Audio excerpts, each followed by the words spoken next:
Hello, we are back and welcome to the June Q&A for the month. All right, so the first question is from Caveman and he asks, I get that Tau has rules of changing the rules, but can we have forever rules?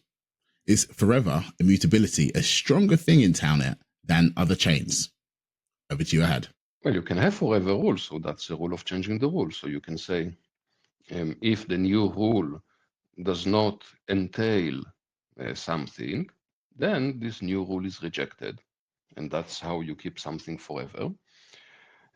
But I don't think it's a point of difference between Tau and other chains. Other chains don't have rule of changing the rules at all. They have maybe very rigid rules like voting on code patches, things like this.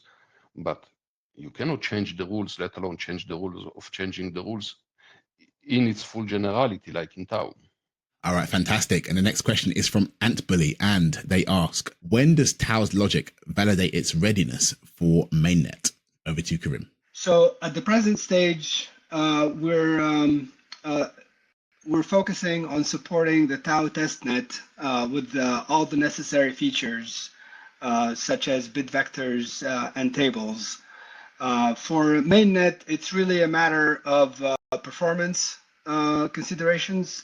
So people will be able to submit pretty much any arbitrary Tau formula, and we have to be able to handle it. So that is a matter of performance, really, and that's always going to be an ongoing effort. So right after we deploy testnet, modulo some testing, of course, we should be able to be ready for mainnet if we're happy with the performance at that time. Thank you. All right, the next question is from Spider Glider, and they ask, after years of following Tau, I still wonder, just how good is its approach to logical AI? A podcast with a critical AI thinker and Ohad could easily answer that and put Tau on the map. All right, Killian. Yes, thank you. So Tau changes how software is built. You write what you want in clear logical sentences, and the system builds software that is correct by construction according to your requirements. It stays correct even as updates are made and helps streamline large-scale collaboration on software projects. Ohad actually recently gave a really strong interview on Machine Learning Street Talk, a highly prominent YouTube channel focused on AI, that shows how far Tau has come. We're always looking for more high-quality opportunities like this to share what we're building and connect with serious developers and thinkers. So there's more on the horizon to come, but obviously we have to do our due diligence to only appear on really high quality outlets. Thank you so much. All right, and the next question is from Dana, and he asks, and welcome back, Dana. I'm trying to build an English to Tau language spec translator. My idea is to use either a fine-tuned LLM, texture fusion, or a Monte Carlo steered LLM. What does the team suggest?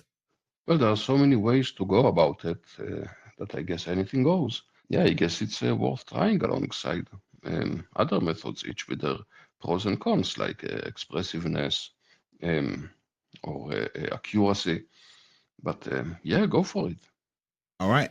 The next question is from Anon, and they ask, could an LLM bridge the gap between non-technical users and Tau for seamless interaction? Now that open source language models are getting better, and do you have any plans for this for the future? Yeah, in principle, it is possible. LLMs can help a lot. Maybe they cannot be blindly trusted. Maybe we need to check them. But combined with maybe other methods that so-called natural language generation that convert the Tau language to natural language can help the process easier for the users.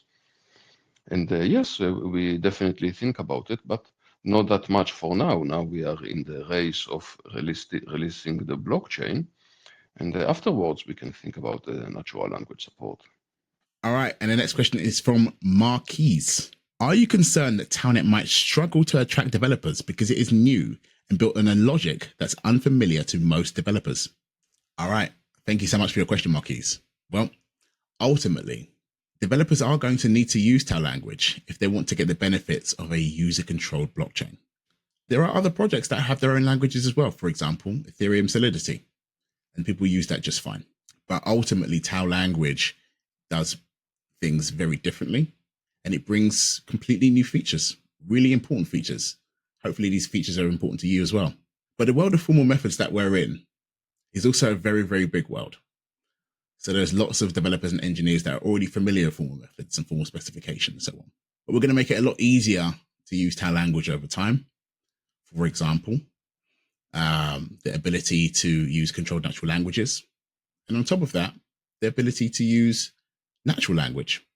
So we'll be able to have a natural language processing layer that enables you to give specifications in simple, logical sentences. Not only that as well, of course, we have a marketing strategy to increase the user base of the TauNet, but also a developer strategy as well. So that includes having great documentation, doing conferences, and really appealing to our developer base. Hope that helps. Cheers.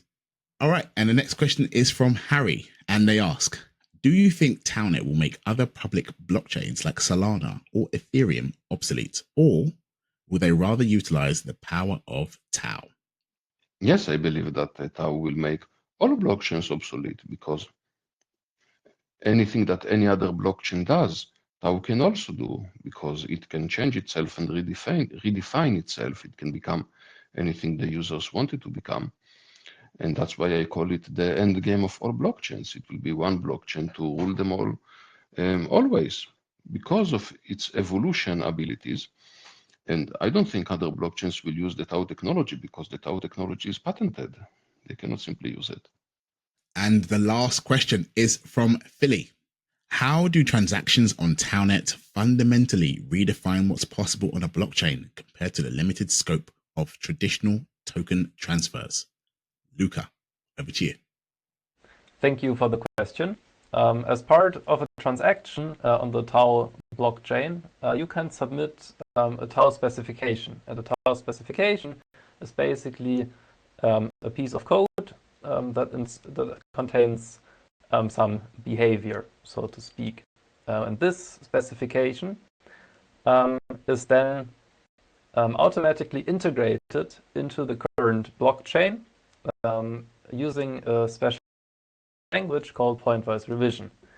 And it's integrated in such a way that if your specification is basically in line with the rules of changing the rules, then it gets applied to the code base, and thereby possibly updating now contradictory behavior.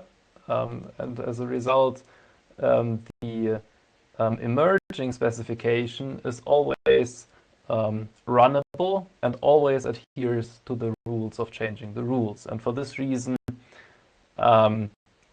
you can safely participate as a user in updating the specification of the blockchain with each transaction, and hence evolve the blockchain to your desire. And this is really the unique feature of our technology.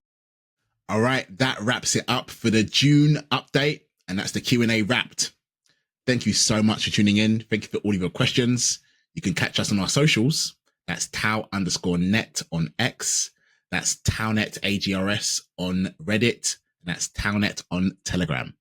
And don't forget to join our forum as well. That's tau.forum. And you can see all the different discussions there. Get involved with our developer community. And yeah, just stay connected to us. Thanks a lot. Cheers.